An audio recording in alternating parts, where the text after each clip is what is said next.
one's 130 and the other one's 170, but yeah, it's 300,000, it adds up. Any good business? Good evening. Thank you for joining us for our regular scheduled council meeting. It's Tuesday, September 10th at 7 p.m. Madam Clerk, if you'll call the roll.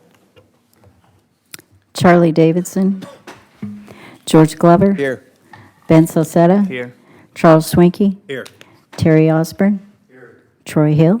Here. Brandy Bailey. Here. Jim Schrader. Here. Mr. Mayor, you have a quorum. Thank you. Councilman Davis did notify me before the meeting that he would not make it tonight.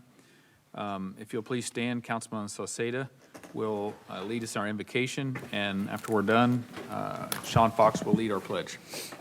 Let's pray here. Dear Heavenly Father, we do thank you for the opportunity that we have to be gathered here today as citizens of this great community that you allow us to live in. We ask for your guidance today as we take care of the city business. May you give wisdom and direction to all of us as council members who make the decisions that affect the daily lives of all of the citizens in our community. And we're thankful, Lord, for each one there. We're thankful, Lord, for the people that you placed in authority, our police officers, our first responders who continue to look over and watch over us as citizens here. We ask that you bless them, protect them, and keep them safe. And Lord, as our country enters into the next few weeks and months as we head towards election, we pray, Lord, that you would give guidance and direction to our leaders, to the voters, Lord, guide them and just work in our country. May we be people that come together to find a greater solution, a common ground, and work together rather than work against each other.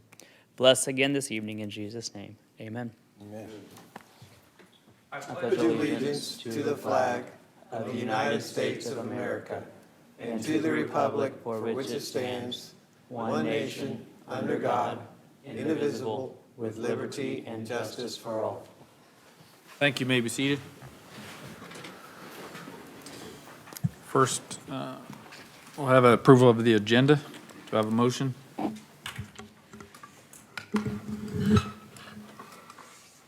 George Glover. Yeah, I'll make a motion to approve the consent agenda as presented, No, the regular agenda. or the regular agenda.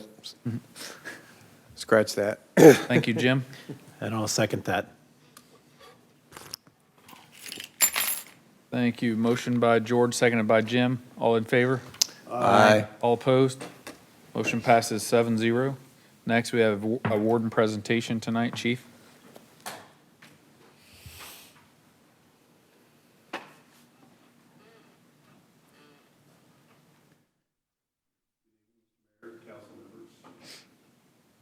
It's my honor to recognize this evening Lieutenant. Let me try this.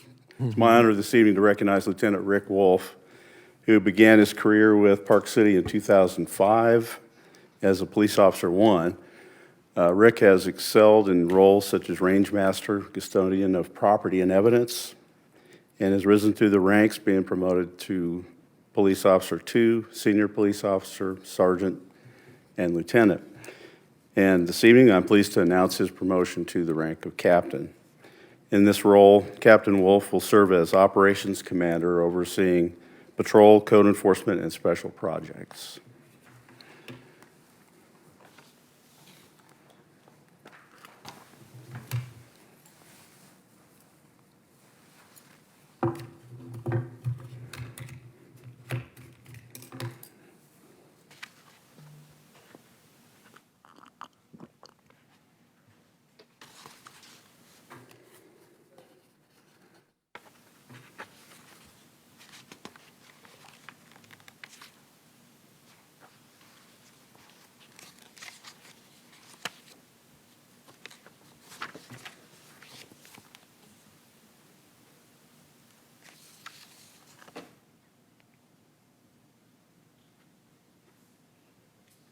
Just a couple of words I'd like to say is I appreciate the dedicated service that Captain Wolf has given to the city of Park City and the citizens of our city.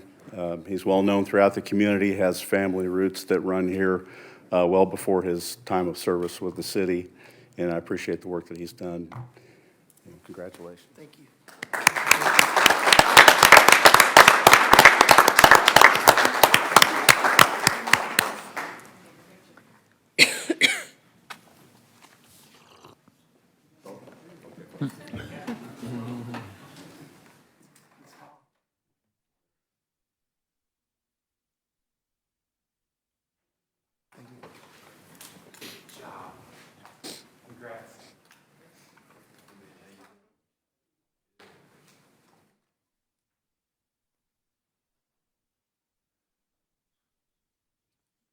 Thank you, Chief.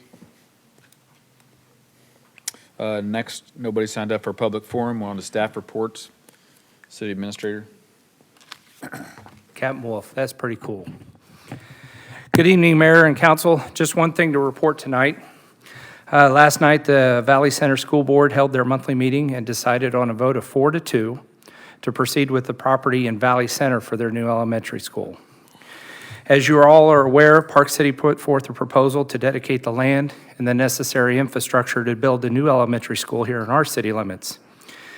As we look back on it, I would hope that the Park City residents see this as a very positive move forward in building a stronger relationship between our two communities. And although Park City wasn't selected, it still should be seen as a positive thing as the school is getting a new elementary school, the school district, I should say, and it's being built for a considerably lesser price because Park City or Valley Center is paying for the land. So that's all I have tonight, sir. Yes, and I would echo that. I would say something different than we've seen in the past is as Valley Center is growing and has grown in the past and added school, the high school specifically, we weren't even in the conversation. So last night, City Administrator and I both were at the school board meeting, and I gave a short little discussion with them to plead our case and why it made sense for Park City to have the school. They didn't decide that that was the best way to go, which is fine. At the end of the day, our folks that live in the Valley Center School District are getting a new school as well, and it's closer than the other one that they had. So I think it's a win-win, and also we were in the conversation for the school. So we'll see what happens next time. I mean, the thing is, it's my belief, and as I told them, that our cities are intertwined in so many ways. As our growth depends on some things they do, their growth depends on some things we do. And again, the north end of our city has experienced a lot of growth, and some of that can be attributed to the great school that Valley Center offers. So I don't think it's anything for us to be upset about. Obviously, it's not the win we wanted, but it's still a win because there's going to be a new school for our kids. So on to the next thing. So thank you, Sean. Yes, sir. Next, Finance Director report, unless any council members had a comment. I'm sorry, Ben. No, you're fine. I appreciate the words. I would not echo the same sentiments there, but I do appreciate the conversation piece on that. I believe that a lot of the reason that we were at the table was because the leadership of our city administrator and our mayor has led to being engaged in that conversation. We've long been overlooked by the Valley Center school system, and we've not been appreciated, and we can count countless times that has happened. And they are building this school on the backs of Park City taxpayers. And so in a lot of ways, I feel that it's the decision that an elected body's allowed to make. It's their purview to make that decision.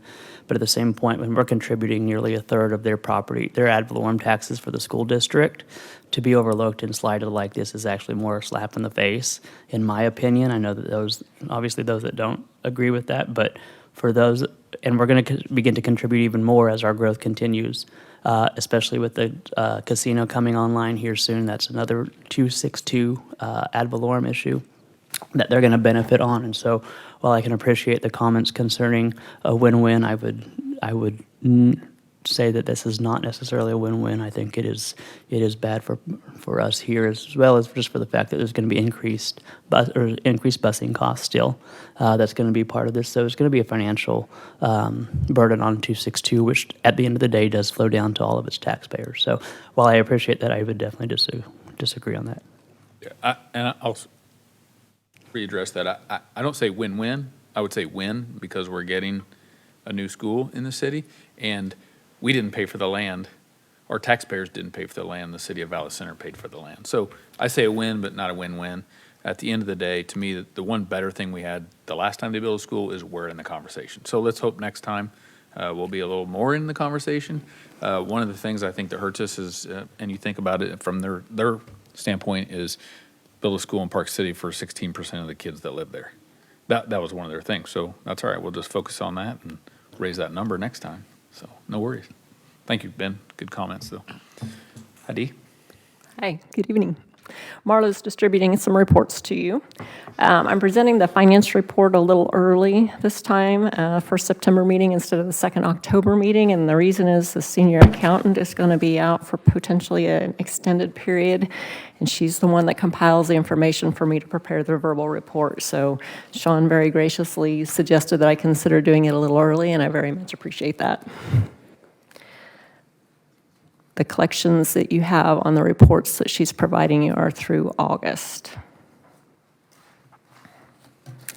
Okay, if you'd go to the tax distribution report. This report provides the current year-to-date collections as well as the annual amounts received in each of the prior 5 years. If you will notice, 23 looks like it's missing something, but if you remember that bottom section, that is the Library Employee Benefits Fund that we've stopped levying mills for, so that's why it's empty in that column, even though it's total year. We annually receive 6 property tax distributions from the county. The January distribution is the largest, and June is the second largest, due to the first and second half of property taxes being due to the county on December 20th and May 10th. The October and December distributions are the smallest, with December mostly being a cleanup distribution of motor vehicle taxes. We've received 3 of the 6 distributions to date, and we'll receive the remaining 3 in September, October, and December. We've already exceeded 2023's full year of ad valorem tax collections. The 2 rows on the report that at a glance might appear concerning due to being considerably lower than the 2023 amounts are delinquent taxes and motor vehicle taxes. However, that will change later this month when we receive the September distribution because it's by far the largest payment for those 2 types of taxes. And then, as I mentioned, there will also be some smaller tax distributions received in October and December.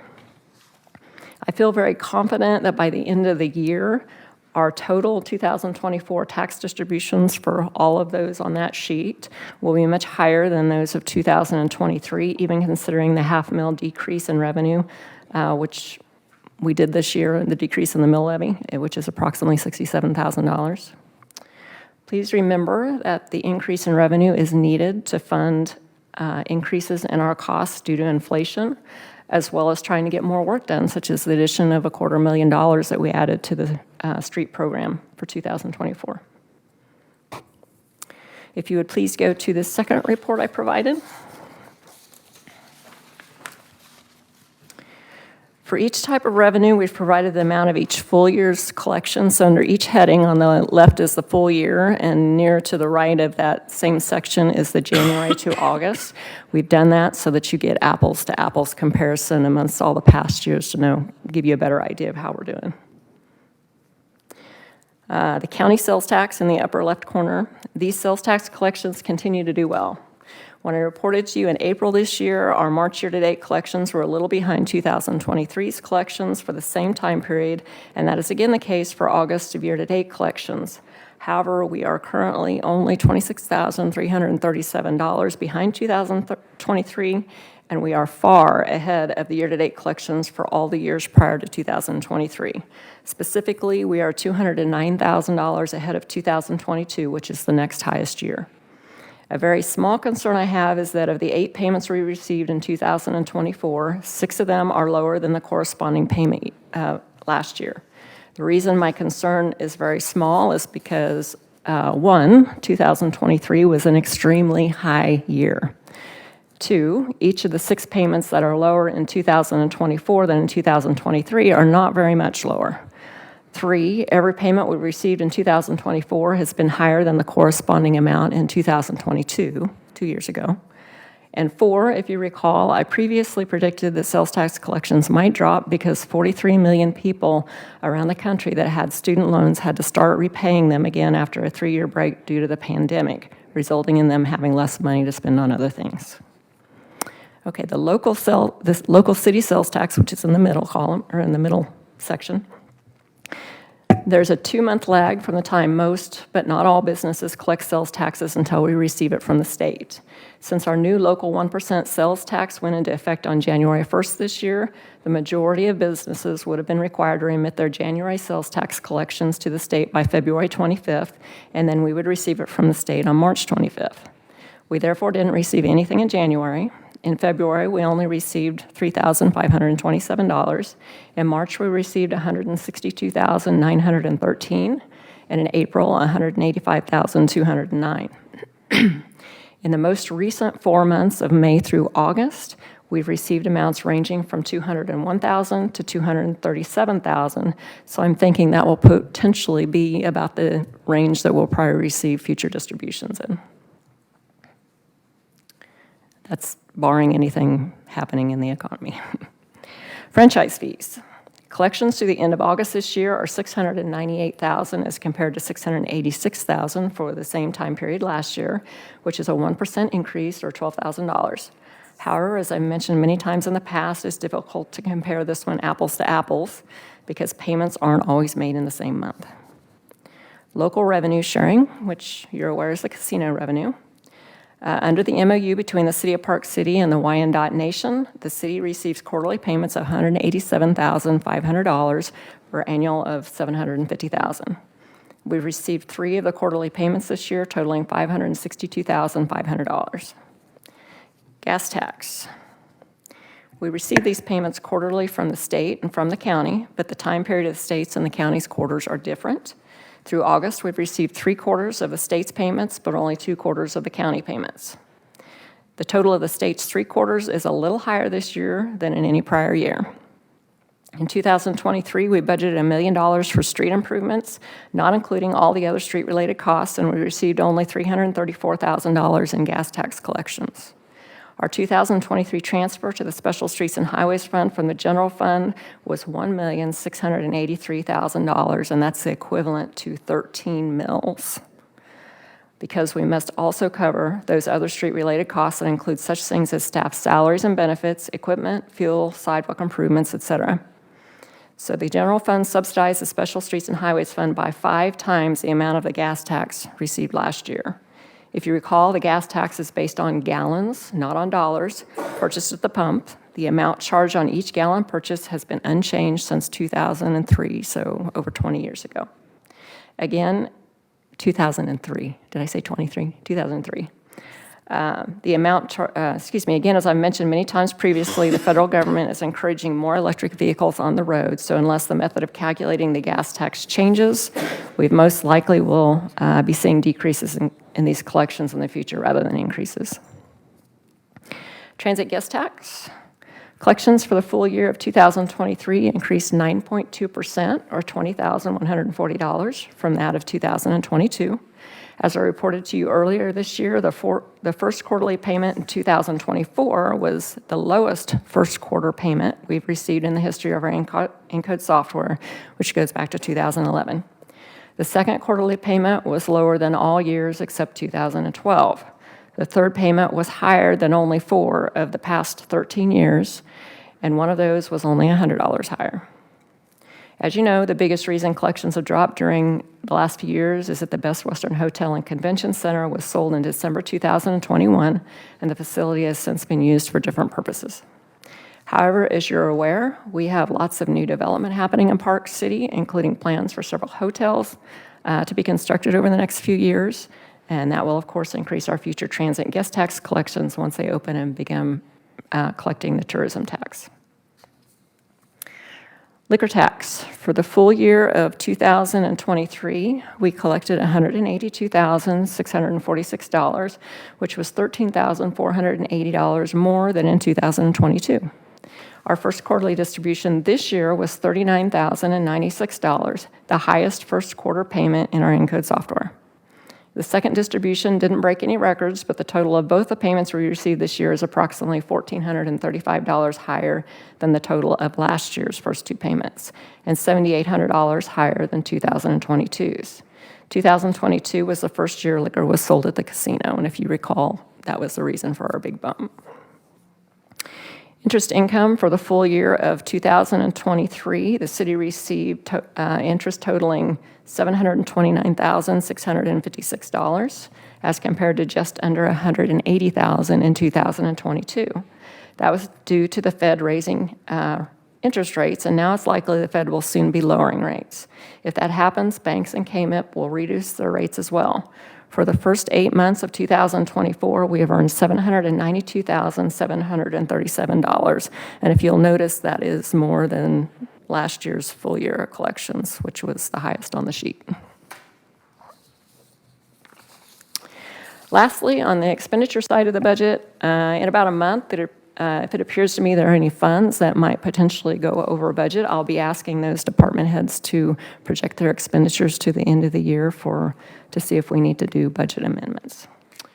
So that's the extent of my report. If you have any questions, I'd be glad to try to address them.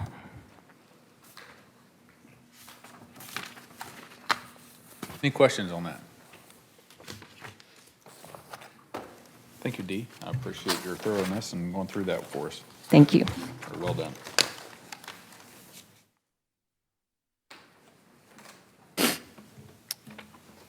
Okay. Next, we're consent agenda. Ben, Yeah, I'd make a motion to approve the consent agenda as presented. Jim. Second that. Okay. Motion by Ben, seconded by Jim. All in favor?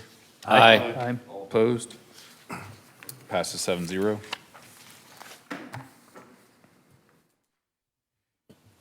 Next on to new business. Discuss and consider resolution determining the advisability of the making of certain internal improvements in the city of Park City, Kansas, making certain findings with respect thereto, and authorizing and providing for the making of the improvements in accordance with such findings, this being sanitary sewer, Park Center addition. Sean. Yes, sir. The attached petition was filed with city clerk proposing improvements to the city's sanitary sewer system. The petition was signed by the owners of record of more than one-half of the area of the assessment for the proposed improvements, and therefore the petitioners requested that such improvements be made without notice or hearing as required by KSA 12-6A01. The improvements include construction of an 8-inch sanitary sewer to serve the area described as the improvement district.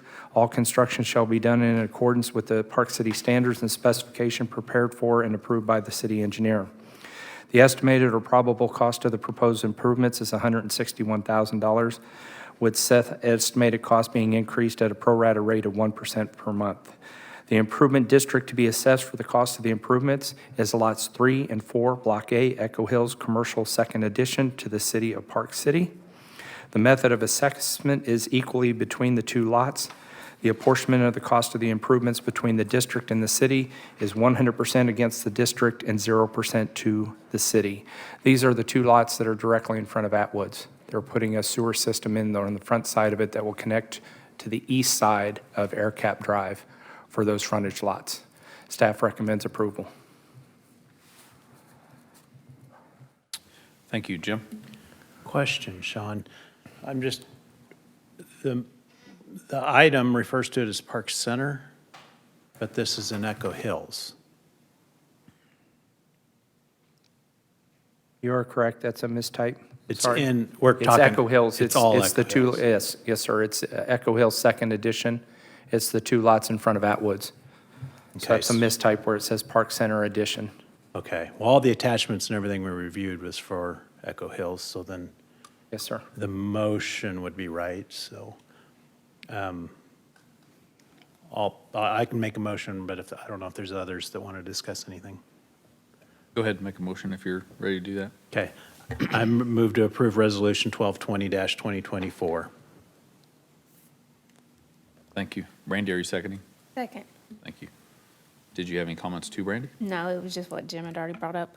Thank you. Ben? Yeah, I just had one question. It kind of relates to the following ones too, is I know we've talked about this before, but can we make sure that we're including maps of areas on the packet? So that way, it just a little bit, obviously this one you explained where, but I was even looking at the next one and just trying to place that, and for the residents that are getting these packets and looking, I think it'd be better to make it as easily accessible and readable for them. Yes, sir.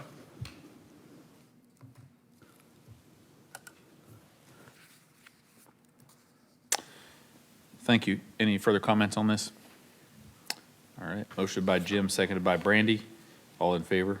Aye. All opposed? Motion passes 7-0.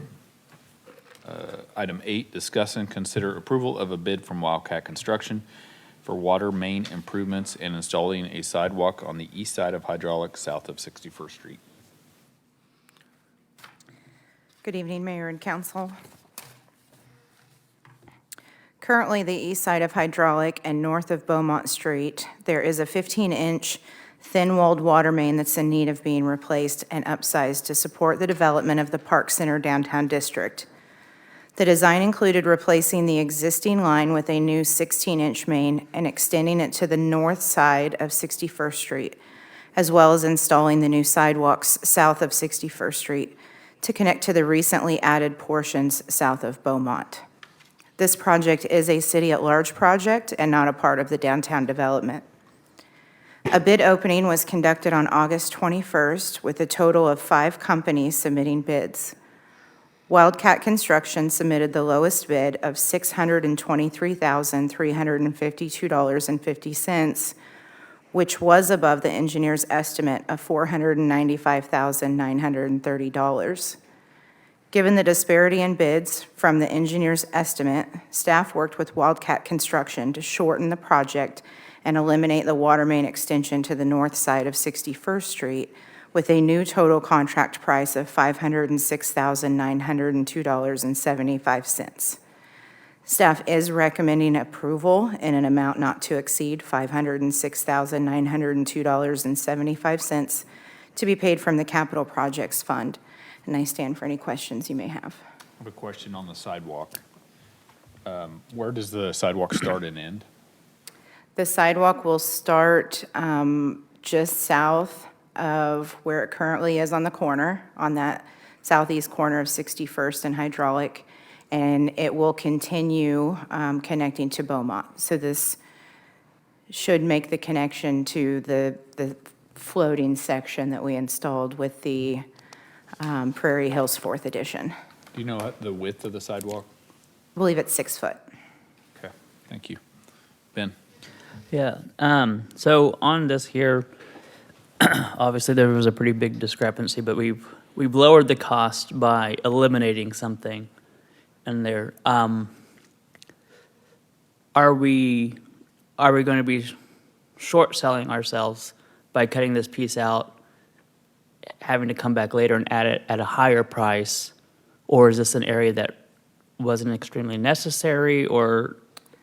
I think we'll be okay to push that off a little bit down the road, and I think we've started talking about some possible street improvements in that same area, and that'd be a great time to throw that in and pick that up with some future street improvements. Okay, perfect, that was my question. And more on that, Ben, we've talked about the 61st Street improvement that go east out of town, but also there's a chance that some of that, the rest of that project will have some other dollars. So, Great, thank you. You're welcome. any other questions on that?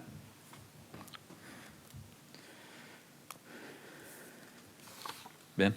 Yeah, let me get back over there. I'd make a motion then to approve the bid tabulation, authorize the mayor to finalize and execute a contract with Wildcat Construction in the amount not to exceed $506,902.75 to be paid out of the Capital Projects Fund. Thank you, Ben. Terry?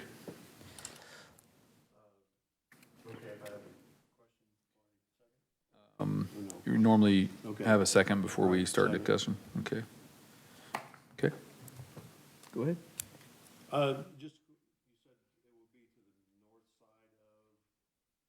You know, Prairie Hills is where that's going to go. Okay, so it will stop at that new addition is all the farther south the sidewalk will go. That's correct. Okay, And that's because the sidewalk already picks up there. So it'll stop. I'm thinking on going, you know, farther south Farther south. to Prairie Prairie Hill Hills. Street. I got you. Okay. All right. Seeing no further discussion, all in favor? Aye. All opposed? Motion passes 7-0. On to item 9, discuss and consider approval of a bid from Pearson Construction for extension of Whitson Way. In March of 2022, council approved a resolution for the construction of pavement improvements to Whitson Way to support the Champtown development. In April of this year, staff received and approved a revised petition and resolution making modification of the improvements, the estimated cost of improvements, the improvement district, and the method of assessment. A bid opening was conducted on August 29th with a total of 3 companies submitting bids. Pearson Construction submitted the lowest bid of $359,395, which was below the engineer's estimate of $606,555. Staff recommends approval in an amount not to exceed $359,395 to be paid from the Capital Projects Fund. I stand for any questions you may have. Jim? We're doing this because of modifications of the improvements. What are the modifications? You want me to explain that one? Yeah, it was prior to my time. Originally, when Champtown was originally envisioned, they thought Whitson Way would go all the way up to the north, then it would circle around the western side of the Champtown district and eventually connect up to Beaumont, up around the hotels.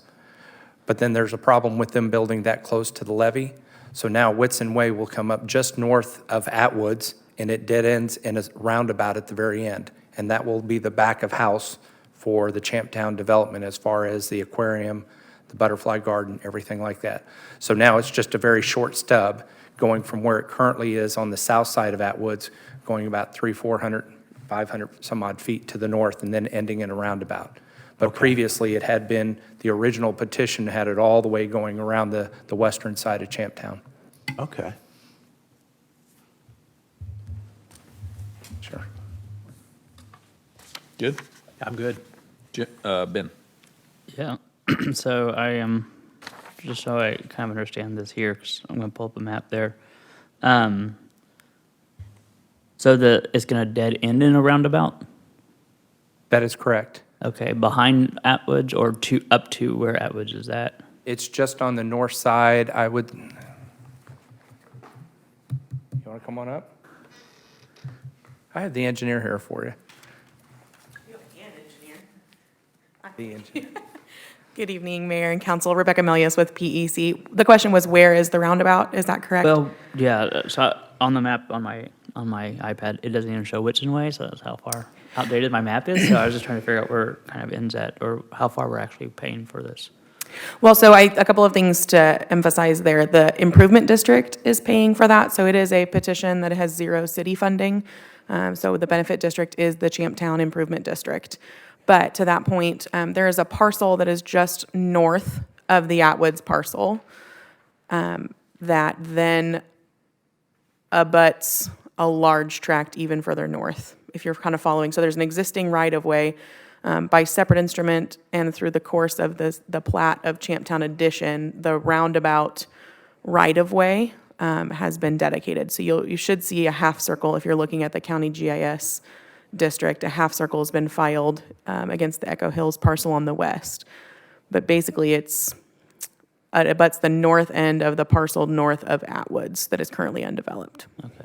And I don't have an issue with this, so I'm going to make a motion. I just was trying to, Yeah, I understand. can't picture Yep. and see any Get a of map. that. We'll get a map. Okay. I'm going to make a motion to approve the bid tabulation, authorize the mayor to finalize and execute a contract with Pearson Construction amount not to exceed $359,395 to be paid out of the Capital Projects Fund. Thank you, Ben. Jim? I second that. Thank you. Ben? You have something else? Okay. All right, seeing no further discussion, motion by Ben, seconded by Jim. All in favor? Aye. All opposed? Motion passes 7-0. Thank you. Next, item 10, discuss and authorize the mayor to execute a contract with Enterprise Fleet Management for a new code enforcement truck. Chief?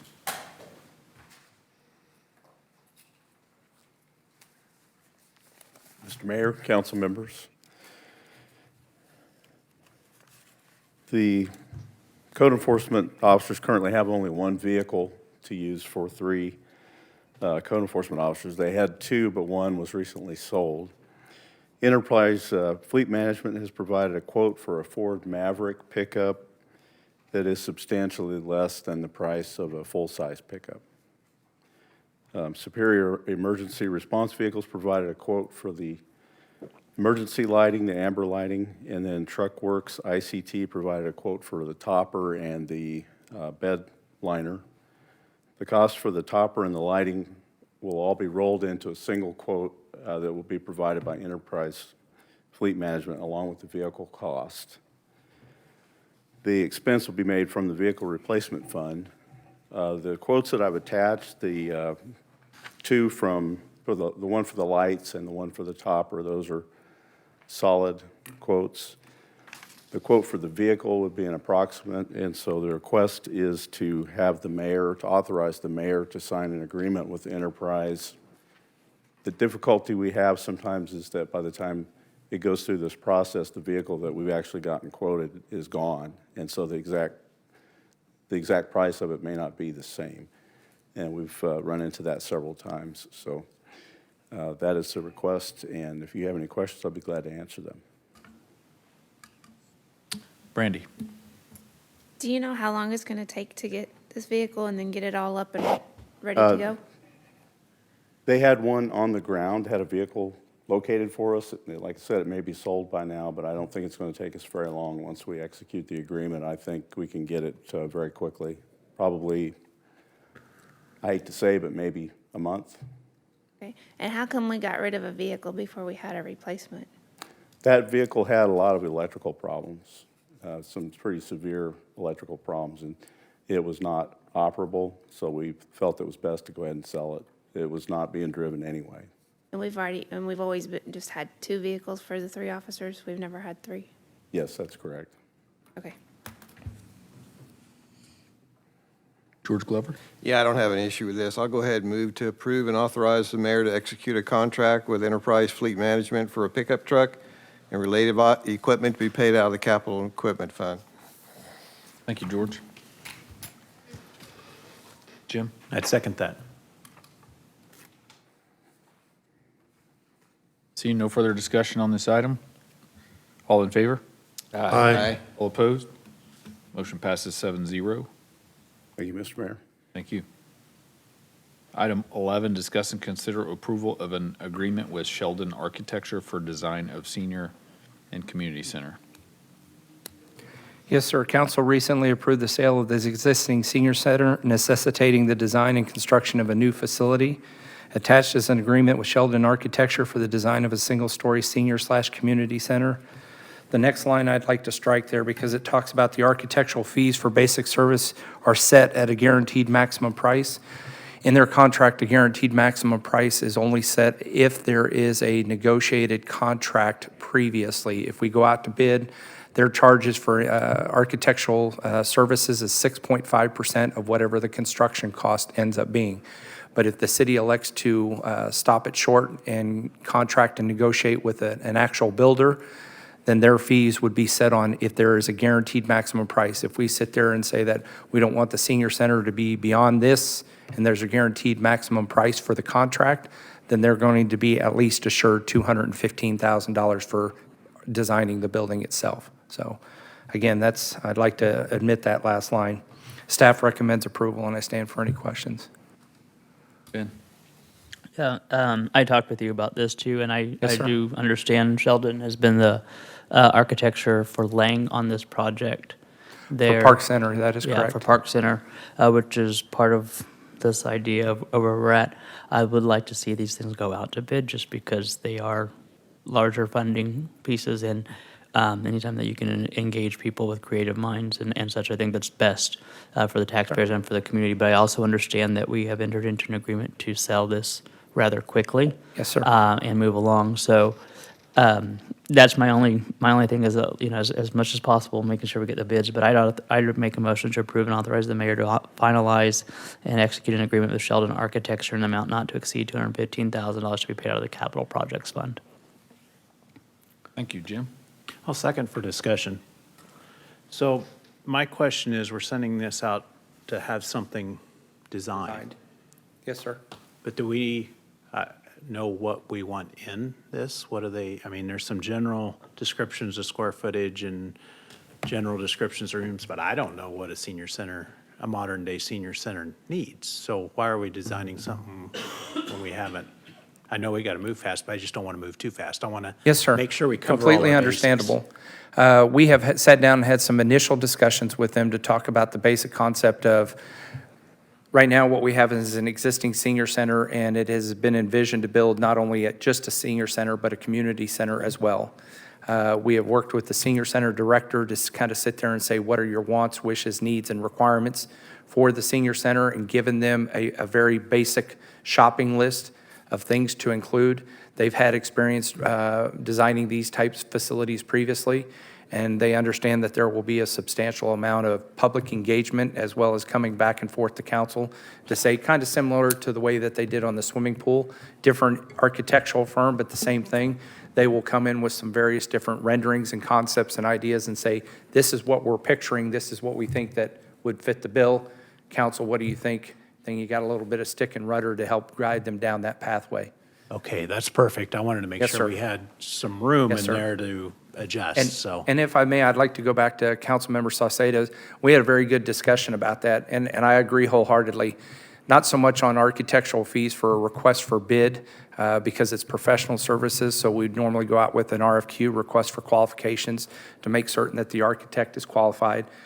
Stan Sheldon has a wonderful reputation. We know that he's qualified, but it was merely just because of the fact that we're under the gun. We've got 18 months, and we kind of know that it's going to be somewhere between 4 and 6 months to design and a year to build. So that's the reason why we, in his familiarity with Park Center already as the architect on that project, that's the reason why I reached out to him, so. Okay. Any more discussion on this item? Okay, motion by Ben, seconded by Jim. All in favor? Aye. All opposed? Motion passes 7-0. Item 12, consider repealing Resolution 992-2018, which established the Stormwater Advisory Board. Sorry, I was stuck on that. Looked weird on there. Mayor and council, this is kind of a short one. As you're all aware, the city, with the help of its consulting engineer, recently adopted a stormwater master plan, which I think reaches out about 4 or 5 years with suggested projects for our stormwater fee as it's collected. That's the essential purpose of the Stormwater Advisory Board, so it's been difficult to get people interested in coming in and sitting and essentially not doing anything. So this repeals that advisory board, the establishment of that advisory board, as there is no current need for it. Should a need arise in the future, certainly something that the council could consider and adopt another resolution and establish the board again. So I would recommend adoption of the repealing resolution. Thank you. Ben? Yeah, I appreciate the work that the Stormwater Advisory Board has done over the years, obviously, with the issue related to the water district up north and some things that happened as a result of that. And so appreciate their time on there and what led to our master plan. I do have a question related to the master plan, but it's not part of this specifically, so I will ask at the end concerning timeline of projects. But I'd make a motion to approve Resolution 1221-2024, resolution repealing Resolution 998-2018. Thank you, Ben. Troy? I'll second for discussion. Okay. As being part of this liaison for the Stormwater Advisory Board, I appreciate everybody that does come to those boards, your guys' work on it. I do see that it is not needed at this point, so I think it's a good thing. That's all I got. Any further discussion on this item? Okay, I would echo the sentiments on the board members. They obviously got the job done, and we're done now, so there's no reason to waste that time. And Gina, did you have anything you wanted to add to it? Just if I could answer Ben's. Sure. Oh, sure. I was just trying to get an idea. I've had some people reach out. Obviously, we haven't had a lot of rain, but when we've had rain, we've had like large amounts at a time, and obviously the horseshoe and the drainage issues and things like that. What is our projected timeline? And again, you probably covered this, so please just. So we have 3 phases of our project. Phase 1 is the horseshoe to the north of 61st Street. Phase 2, and that's Channel 4. Phase 2 is south of 61st. That's Channel 6. Those two are working almost side by side right now. So we've already got some preliminary plans drafted up. The goal is to get those out for bid by the end of the year and start construction the very first part of 2025, as soon as we can, weather permitting. The third phase are kind of the one-offs. There's some on Broadway, there's some off of Hydraulic. They're just different little projects. And that one, we're kind of slowing back a little bit just because of our staff workload, the amount of time that goes into reviewing these projects. And so that is about a year behind all of the Phase 1 and Phase 2 projects. So I would anticipate plans sometime late 2025 bidding, and then construction early 2026 On that third phase? on that third phase. Okay, but hopefully beginning next year, 25, mid-25, we'll have construction undergoing on Phase 1 and Phase 2. Yes, on approximately 10 projects at the same time. Great, So, thank you so much, Gina. You're welcome. Thank you. Okay, it was motion by Ben, seconded by Troy. All in favor? Aye. All opposed? Motion passes 7-0. Item 13, discuss and consider appointment to the Planning Commission Board of Zoning Appeals. This was a position that was vacated earlier this year that hasn't been filled yet. I put it out on social media several times and haven't had any bites on it. Former mayor and council member Ray Mann filled out an application and submitted it, so that's who I brought forward.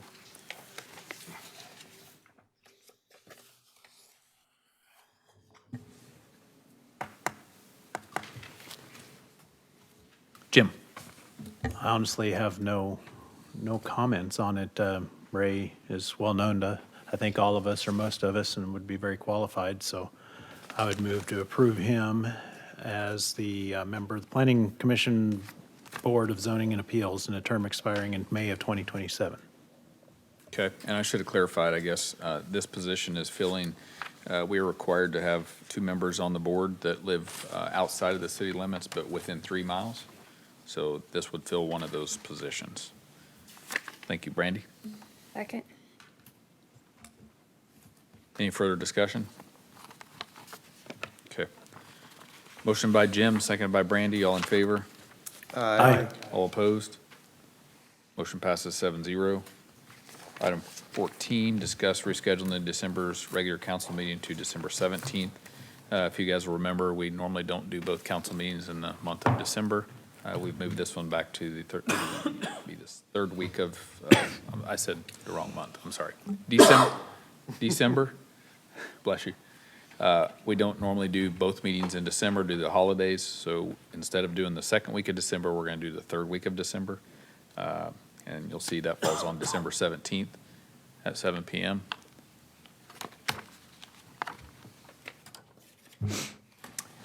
Ben? Yeah, I'd make a motion to reschedule the regular December council meeting to December 17th at 7 p.m. Thank you, Ben. Jim? I'd second that.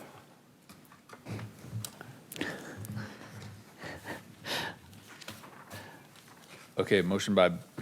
Sorry, Did I you did have one question, and I'm sorry. We're going to only have one meeting in December, correct? So this would cancel both the first and, or second and fourth week for one meeting? Right. Okay.